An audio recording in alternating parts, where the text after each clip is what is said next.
Alright, good morning YouTube. It is Nick with NK Landscaping as usual. So starting today off with a bang. Nice cold day here in December.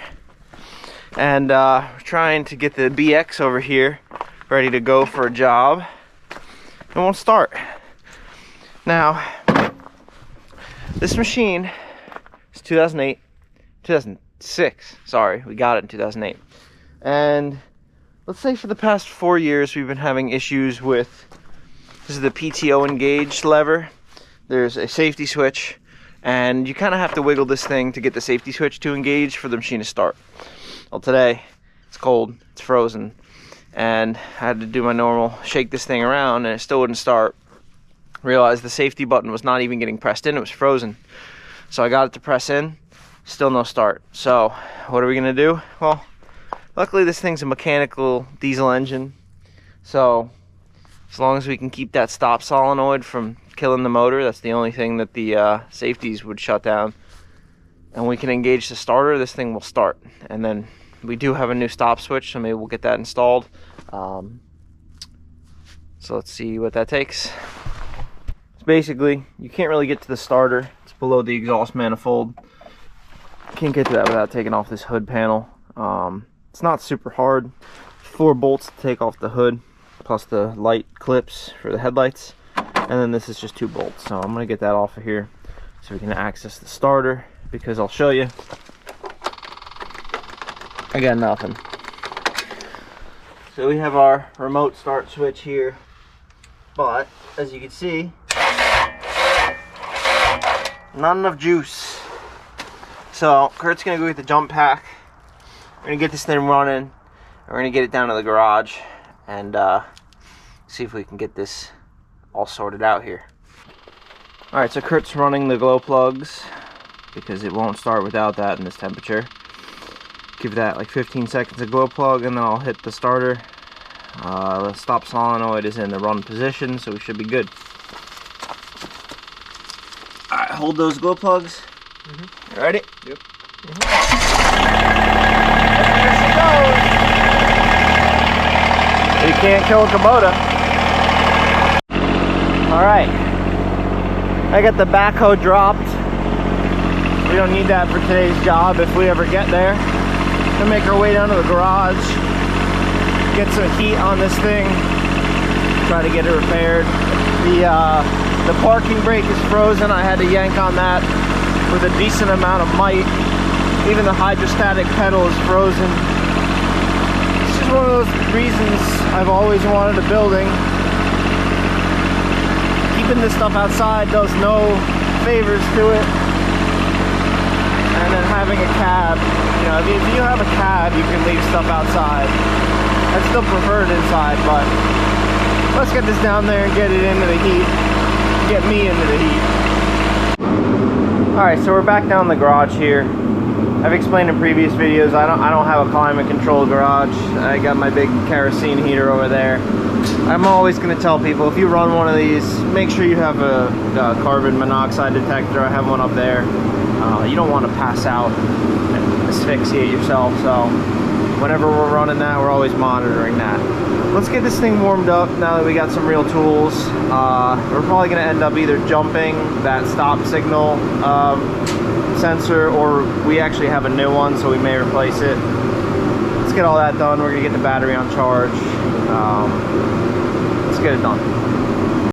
So, using the nice process of elimination, found out if we jump these 2 black and white wires here on the plug, it'll make the machine start.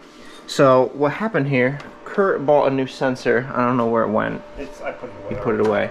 So what we have here is, this is the PTO engagement lever, and that's the switch right here. It's a 4-plug switch, and it is busted. So what he ended up buying is right below that. You can see the other gray plug down there. That's the PTO position switch. So you have mid-mount, rear and mid-mount, and then rear mount only. I don't know what that switch does, because the only position that it's pressing on the switch is when it's in rear mount only. I'm not really sure. why you need a switch for that. But I think what we're going to do for now, since this switch is bad, we're just going to jump this in a better way than this. But we're going to jump that for now so we can get the job going. I've already bypassed the seat safety switches over here. This is the main seat safety switch that's bypassed just with a zip tie. And then this is the safety switch for when the seat goes from backhoe to front loader mode. I don't know why you need any of these safeties. I'm used to having machines with no safeties, so it's kind of where we're leaning. A few minutes later, basically got a jumper here just to jump those leads with a little bit of heat shrink. I'm going to wrap this thing in electrical tape and we'll be good to go. In testing out which prongs do what here, we blew the fuse. It's just a 10 amp fuse for the stop solenoid here, so we just replaced that. We've been letting the battery charge this whole time. Let's get it all back together. I gotta zip tie that all up and electrical tape that, and then we're back to work, hopefully. Alright guys, I'm on take number 3 of the thing I've been trying to tell you about. GoPro over here. They love shutting off in the cold even when your battery's full. Kurt had issues with the Yard Max. The pull cord broke the first time he tried to start it. That's fantastic. I finally got the postal digger on here. We've been trying to do that all morning and we're finally there. We are going to be taking the enclosed trailer today, so everything is cleaned out. We have to get the machine, the Yard Max, the cement mixer in here, all fun stuff. But before I do any of that, let's go see if the post hole digger will even dig, being that it is so cold out. Let's see if this will dig. The ground is pretty hard, but I assume once you break through that frost layer, you'll get down in some easy digging dirt.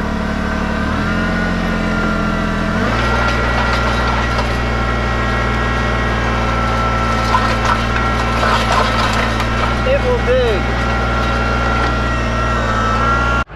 We're loaded. We got a cement mixer. Yard Max has 13 bags of cement in it. You do that math, they're 80 pounds a piece. BX has 3 bags of cement in it, and postal digger. And then the truck is full of more junk. So, good thing we got the heavy spec trailer when we bought this thing. Let's go to the job finally. Alright, you can see we are back. You may remember this one from a couple videos back. We put in this nice Redi-Rock retaining wall here and the stairs, and then the paving company came in, paved the driveway. So what we're here to do today, we're going to be putting a guardrail in. So I believe there's going to be 3 posts here, 2 posts here with a 4x6 guardrail, as well as a railing down the left side of the stairs. So we are going to get unloaded. We're going to start drilling some holes. We're going to concrete in the 5 guardrail posts so that if you hit it with a vehicle, it's not going anywhere. We're not going to concrete in the railing. There's no need for that. So let us get unloaded and get moving here. All right, so 6x6 is going to go right in the corner here at 8 foot and at 16 foot. And then over here we only need 2. We're going to do right in the corner and right in the corner. So those will be the piers for the guardrail. We're going to get ready to dig those, but look how nice it is to bring this trailer with us on jobs like it was meant to be. We got the generator running, powering the trailer. We got lights, we have every tool that we could ever possibly need. There's no such thing as forgetting something when you bring this trailer. That was the whole goal of building this thing. So if you haven't already seen the videos about this trailer, there's a whole build series. Go check it out. But for now, we're going to get to work. We're going to drill some holes and get some posts in the ground with some concrete.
So we didn't have our post hole digger. No such thing as forgetting something. Steph is actually bringing it to us, the little hand one. So me and her dug this hole out by hand with the little trowels. We got these posts in the ground, so we're gonna mix up some concrete. Looks like she actually just pulled up with the post hole digger. She got the right one this time. There we go. Kurt's hooking up the water, so we start mixing some concrete and get these posts in the ground. Posts are coming along. So we got these two fully concreted in. These were the main two concerns. The gravel underneath that step right there kind of spilled out as we were digging these holes. So what we did, we made sure that concrete got back under there. We made it pretty wet so that it flowed nice and well under there. Kurt got the rest of these dug out with the hand post hole digger. Now we're getting them all leveled and backfilled with concrete. So just 3 more to go. So the one in the corner, plus these two. We might be short on concrete. We'll see what happens. These two took a little more than we expected just because of that void issue, but I think we're making do with it. So keep on mixing. Okay guys, we're looking good. 5 posts in the ground, leveled, concreted. We're gonna get everything cleaned off, packed up in the trailer. We're gonna be taking this home tonight. There's no need to leave it here. And then tomorrow we will be back to finish up the rest of the posts. Those are not getting concreted. By then these will be dry enough to put our guardrail on. And then the last but not least, we're gonna be topsoiling the edge of the driveway. So after most paving, maybe now that you guys have been warming up in the truck, I can actually get more than like 20 seconds of video out of the GoPro. Those 5 posts are in. We have 3 more, maybe 2 more, depending on how it goes tomorrow, for the stairs. And then the last thing to do, aside from installing the guardrail and all that, is topsoil each side of the driveway. So generally after paving, the driveway is higher than it was before. We're just gonna add topsoil to each side. So we're gonna bring that in, and we're gonna get blocked in by FedEx. So we'll see you tomorrow. All right, good morning guys. We're back with day 2. You can see in front of me, we got the trailer and the truck all loaded up, and I'm in the excavator. Excavator's not coming out on site today. I'm just grabbing the Redi-Rock over here, and Kurt is in the dump truck behind me. We're gonna get him loaded up with some topsoil for the side of the driveway and all around the side of our work area. So once again, we got a chilly morning. It's not as bad as yesterday, and I believe it's gonna get into the 50s today. But we gotta get this dirt loaded out. So I'm gonna get this thing hooked up, plumbed up, load Kurt up with between 3 and 4 yards of topsoil, basically a full load of the truck. So let's get that done and then get off to work. All right, we got a bit of frozen dirt here, but it's just that crust on top. So I'm gonna Redi-Rock a bunch of dirt into the truck, just so we don't have any rocks or anything, and then it'll break some of this dirt up, so it's easier to spread for us. Once again, we're having the Redi-Rock is extremely helpful. I don't have to go to the nursery to get dirt. I can just produce it right on my own property, and I can give myself the quantity that I want. Plus the dirt that we make here, since it is screened right into the truck, is way better. See all those frozen chunks? If we got that from the nursery, their pile is going to be frozen too, but they're not going to screen it right into our truck, so we're going to have to deal with those chunks. Once I get into the meat of this pile though, those chunks will go away, and we'll have some nice dirt. So this machine is pilot controls, meaning that the controls I have in the cab here are run to little hydraulic lines. So there's actually little hydraulic lines in the cab, and that's why I like Kubota so much. Is with the pilot control system, you get a very consistent feel. You can actually kind of feel the hydraulic system working, The only downside of that is that when the machine is cold like it is now, these controls are pretty stiff right now. Versus the Bobcat over there, that runs an electronic control. So when you move your joysticks, it's like you're on your computer and moving. You remember those old like flying games where you'd have that joystick? It's basically the same thing. You get almost zero like feel to the system, but every day that you run the machine, the controls feel the same.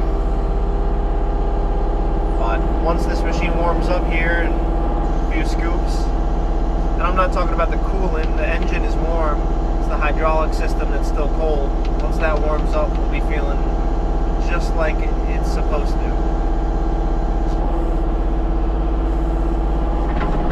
So, probably gonna take me 15 minutes to screen through this because it is so chunky and it is very wet. But let's get it screened.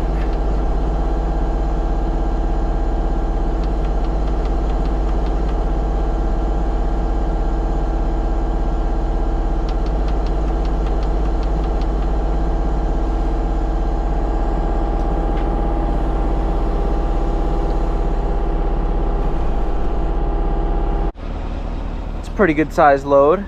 It's always tricky, you know, like KX33 is still a small machine and it doesn't have the lift while you're kind of curled in, so it's hard to load a truck being so tall, especially since I was sitting kind of here downhill of it. So let's get this tarped, we'll get off to the job and get it done. All right, we're back out on site this morning. We have all of our Milwaukee tools out ready to go. Trailer's parked, lit up. So first thing we're gonna do here, the concrete is doing pretty good. We're gonna unscrew these support braces. All of these posts have to get cut to their final height, so we'll get going on that. And then we're basically gonna be through bolting 2 rows of 4x6 here, so there will be a lower and an upper guardrail on both sets here. That'll protect. Basically, we did some math. We measured a bunch of different bumper heights on our work trucks, our personal vehicles, our cars, to get an average kind of lower, smaller car bumper height and an upper height for a bumper. So Kurt's got that written. Basically, our 2 bumper beams are gonna go at the 2 average bumper heights. And then we'll cut the top of these posts off to get them to the right height so they're not sticking up so high. No need for them to be this tall. So to get the height of our post, what's the top of the post going to be at? 36 from the driveway. 36 from the driveway. So we're measuring this one post right here. And I've got the laser receiver clamped to this level. So basically, Kurt's standing in the way. I feel, back away. That solid beep is at that line. So now we can go to all of the posts and transfer that. Because there may be some variation in, you know, driveway height or wall height by a little bit, so this will get it perfectly level.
All right, so we have our guardrail system fully installed.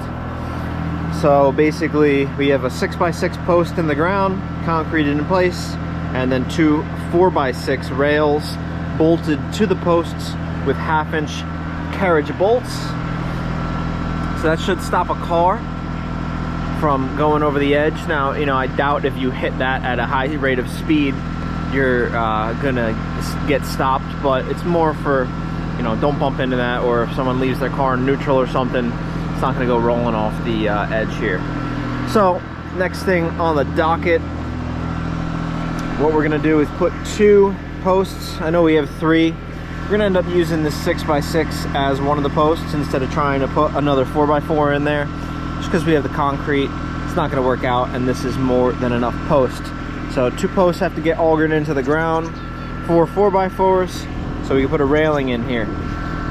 So I'm gonna attempt to get the machine down and around so you can pop those posts in the ground and go from there. Okay guys, apologize for not filming. We've just kind of been getting after it. Since we lost so much time yesterday, we're kind of just trying to get it done. Everything's built here. So we got our guardrail, we got our nice railing, just a 2-post railing mimicking the guardrail. That's all done. Everything's routed and sanded. We just moved these boulders right here. So there were like, what was that, 7 of them, 6 of them? Put those on the edge of the driveway. That was just left over from the excavation last time. So that's what you wanted with them. Last but not least, we have the topsoil in the Chevy up there. So I'm gonna park this trailer up on the street. Kurt's gonna bring the dump truck down, plop that right here, because this is a little bit of a low spot. So whatever we don't use, it'll just get spread here. But we're gonna topsoil the whole perimeter of the driveway. You can see, especially like through here, driveway is like 6 inches above the side of the grass. So fill that all up, seed and straw. That'll be it for this job.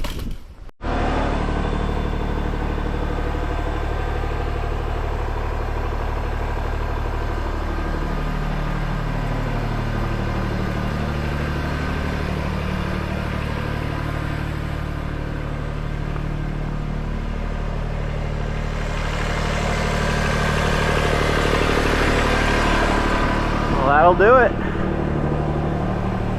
So the clients are actually just down there walking. They just got home, checked it out real quick, and went on a walk. They said it looks great. This is exactly what they wanted, something to protect vehicles going off the edge. Just gives you a sense of the edge of the driveway, and then a nice railing for you to hold on to. They don't really use these stairs. Just, I don't know, they got in the habit of not using them from the old ones. Maybe they'll use them now, but I think that's a wrap for today. And go get this up in the trailer and we'll go home. Alright guys, I know this was probably a shorter one to show you the final finishing touches of that nice retaining wall job. As you can see, we're back in the garage again. It's warm. We just warmed it up because we're going to be filming a video, wrapping up a video for NK Garage. So if you're not already subscribed or checking out NK Garage, that is our second channel run by Kurt over there, where he talks about all sorts of stuff, tools. So the video he's working on now, which will be out way before this one, so go check it out. He's going over this new Harbor Freight cart that we got. So we loaded up full of tools, and if you want to see more about that, you'll have to check it out on his channel. So give NK Garage, it's down in the description if you want to check it out. Otherwise, that's it from me here today. Thank you for watching. Like, comment, subscribe, all that if you want to. If not, that's cool with me too. I will see you on the next one. Alright guys.